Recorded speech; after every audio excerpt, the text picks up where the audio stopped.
Thomas, good afternoon.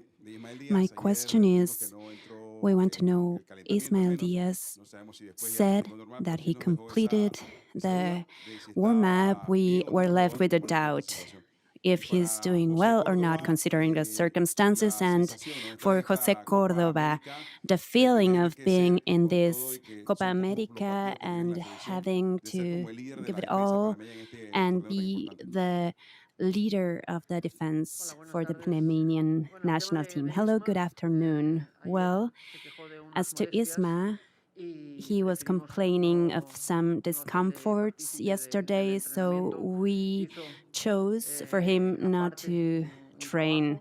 He trained separately, but today he's going to join the team as usual. Hello, good afternoon. So regarding your question, I feel pretty well personally, and if I have to take on that responsibility, I do it the best I can. Good afternoon, Eduardo Lopez. For Christiansen, how complicated is it to face this match with a national team as the USA national team who can play with the possession? How are you approaching this match? If you consider the US as an accumulation of individualities or a more offensive game, much more than it used to. Well, we've known the US team for years. We've seen their evolution, a very good and important evolution, and I think that besides the individual players they have in the big leagues, we have the whole team to consider. If we consider that they've won the Nations Cup and it's been a very competitive team, they have very high physical records. The last in Qatar, they were the fastest runners, and they keep having those records.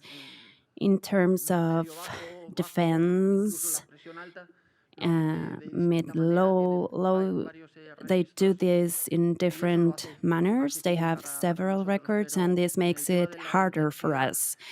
But as to intensity, I think they're quite even with Uruguay in that sense.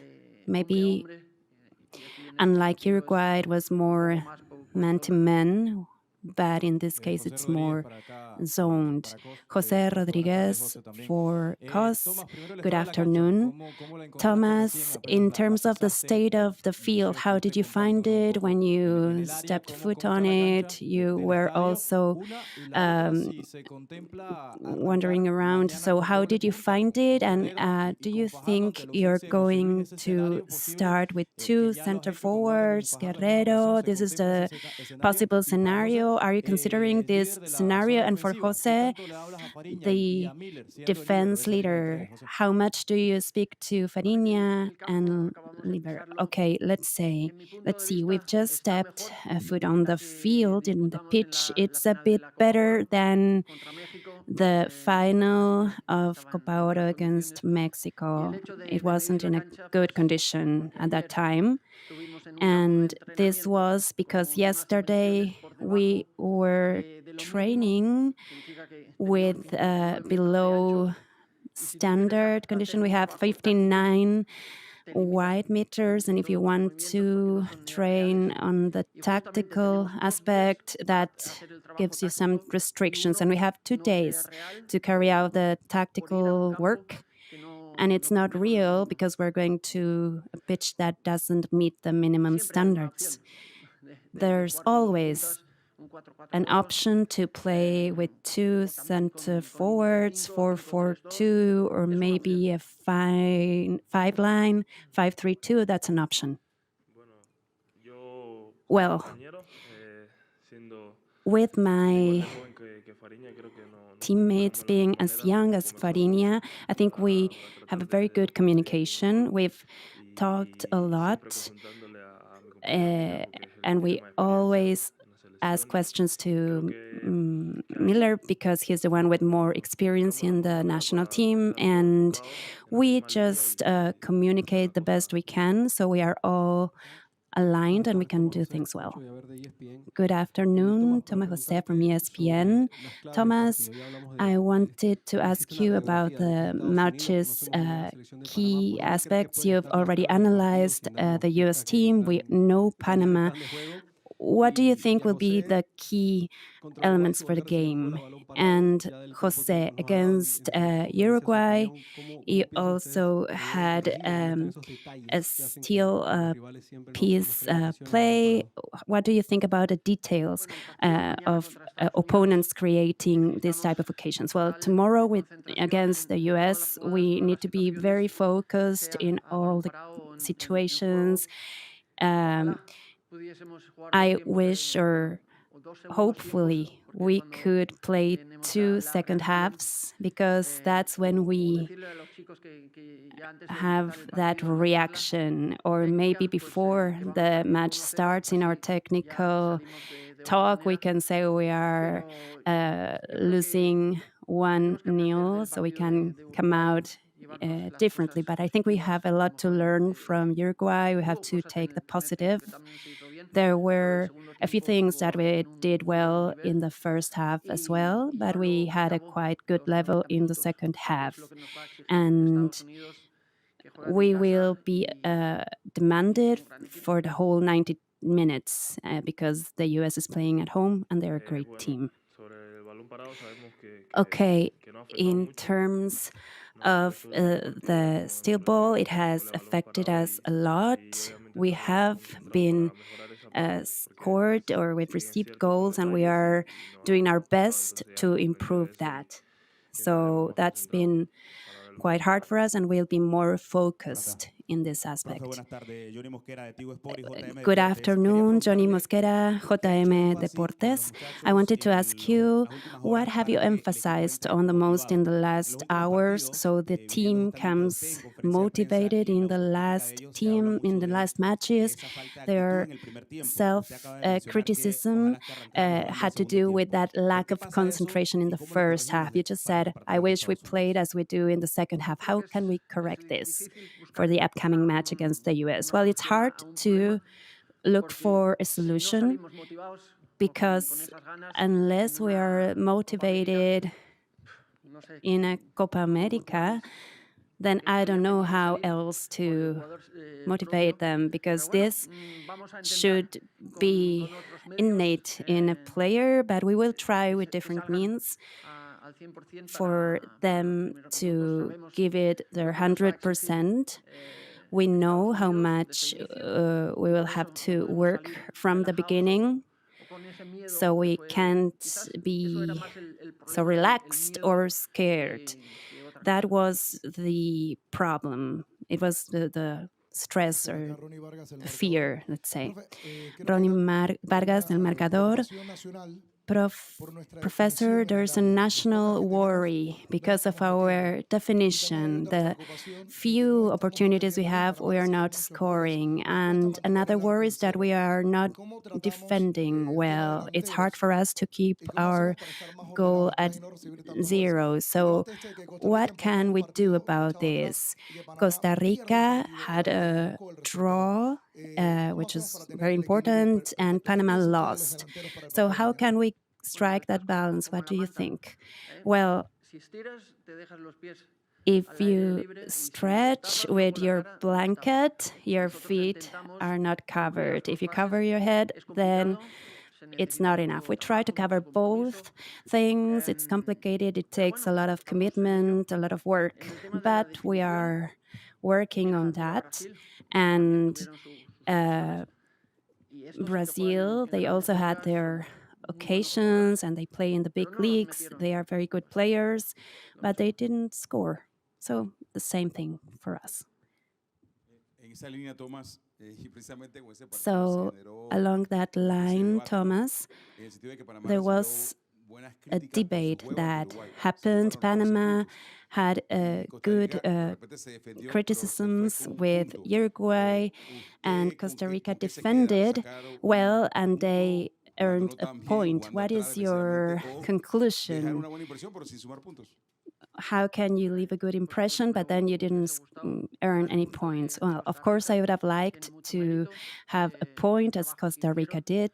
That was very important for them. If we look at their numbers for the midfielders in Costa Rica, they were at 10, we are at 800. We have a lot of difference in that sense. Those high intensity runs that Costa Rica had during the match, that helps when it comes to defending results. But if Brazil scored, then we would be talking about a different match. So with a 1-0 result, the situation changed. We went for the draw, but then at minute 84, 85, they scored the second goal, but that's part of the game. And after we got the second goal, we were a bit down, so we shouldn't let that happen. So we apologize from the booth, but we cannot hear the question. If you tell me when we will draw, I will say yes, but we will surely think that the draw would be good. Thomas, one question for each. Have you been able to talk to Fajardo after that one-on-one with Uruguay? What should you have done? Have you been able to talk with him about that play? How can you were saying I don't know how to motivate them in the Copa America, but besides the information from the technical scene, what do you tell each other, Jose, so you don't make that sort of mistakes that we saw in Miami? What are your internal conversations? Well, in Jose Fajardo's topic, I don't make a lot of comments. I don't make a lot of comments either when he scores. He knows what he has to do, how he has to kick the ball. Sometimes he scores, sometimes he doesn't. Against Costa Rica, he hit hard to the opponent's goal. It could be on the field. It could be that it didn't happen or he didn't kick it as he should have, but I cannot really give him much advice in that sense. What I have to do is encourage Jose, as I do with any other player, at any moment of the game. After Farinia's match, I thought it was good to praise him for his performance. As Jose was saying, he's very young and he was very committed to defending Nunez. Again, we apologize, we cannot hear.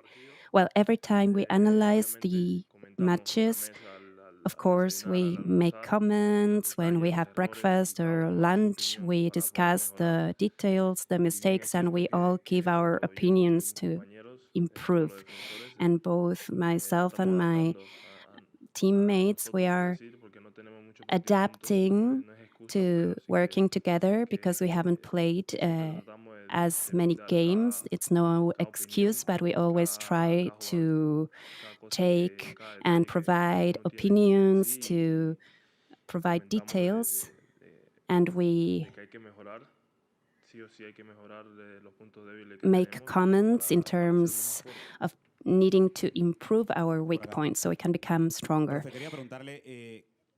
Coach, I wanted to ask you, what is it that worries you the most about tomorrow's match? And we've been also wondering about Ismael. Will he be available tomorrow? Well, as I've said, Ismael will join our training and we'll see how he's doing. If he is doing well, he's going to be one starter for tomorrow. And we won't know that until tonight. We have to complete our training. What is it that worries you the most about this game? Well, I think that if we are focused on what we have to do, we can take on that commitment. We have to undertake that physical effort, and we can have a good game as we did with Uruguay in the second half. But the details are going to make the difference. We can't allow to make silly mistakes or things that generate an offensive transition for the US because they are very quick and very good in individual situations. Question for both. Among those who are not going to make it to the starters, we have Aníbal, and Cummins was also discussed. And how have you felt the step forward that other players had to take in terms of leadership? Because we saw Coco telling some sponsors that Aníbal was talked about a lot, Aníbal Godoy. So who has made that step or taken that step forward in the team? Well, it's logical that's Coco because he is his mate. It's logical that he will speak about him, but as the captain, he's the reference for the rest of the team. But in the absence of leaders, there are others, such as Jose, who is very young, but he has undertaken his responsibilities since the first match. And we hope that with every match, he can also do that more, undertake that leadership, and have that communication with his mates. So as to Aníbal, he's our captain, so both himself and all other absences, I feel that are hard for us because we're a very young team, and that has affected us quite a bit. But I think we have all undertaken that responsibility, and each game we face it thinking of them, our families, and trying to make the most of each match and give it our 100%. Good afternoon. Can you hear me? No, but you have to speak louder. Well, the interpreter apologizes, but I cannot hear this question. Hello? Army from Honduras, Channel 11. My question is more general because my country is not participating, but we have the rights to cover this Copa America. What does it mean for Panama to be here at Copa America? And do you see it more as a preparation to the qualifiers for 2026 World Cup, or is it a chance to compete and do something? We always want to compete in friendly official games, tournaments. This is a tournament that we normally don't take part of, so we have to enjoy it, compete, and then it will be good for the qualifiers or other matches that we'll have in the future. So unfortunately, we've had some injuries, but this is the opportunity to give some minutes of playing to some players, so some can get to have more continuity with us. So there are many positive aspects of participating in this tournament. So this concludes the press conference. Thank you very much.